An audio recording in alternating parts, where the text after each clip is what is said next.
നമ്മളിന്ന് ഹംഗറിയിലെ ക്യാപിറ്റൽ സിറ്റിയായ ബുദാപെസ്റ്റിലെ ഒരു ഗോത്തിക് ശൈലിയിലുള്ള ദേവാലയം കാണാൻ പോവുകയാണ്.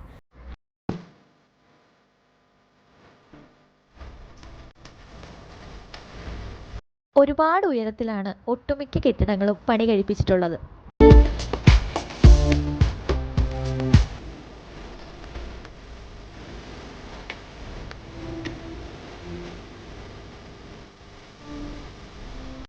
പതിമൂന്നാം നൂറ്റാണ്ടിലാണ് സെയിന്റ് മേരി മഗ്ദലേൻ എന്നറിയപ്പെടുന്ന ഈ ദേവാലയം നിർമ്മിച്ചത്. രണ്ടാം ലോകമഹായുദ്ധത്തിലെ വലിയ നാശനഷ്ടത്തിന് ശേഷം കത്തീഡ്രലിലെ ടവർ ഒഴിച്ച് ബാക്കിയെല്ലാം നശിച്ചു. ബുഡ കാസിൽ അഥവാ ബുഡ ടവർ എന്നറിയപ്പെടുന്ന ഈ കെട്ടിടം ജില്ലയിലെ ഏറ്റവും പഴയ കെട്ടിടങ്ങളിൽ ഒന്നാണ്. ഇതാണ് ഇപ്പോഴത്തെ പുതിയ ദേവാലയം.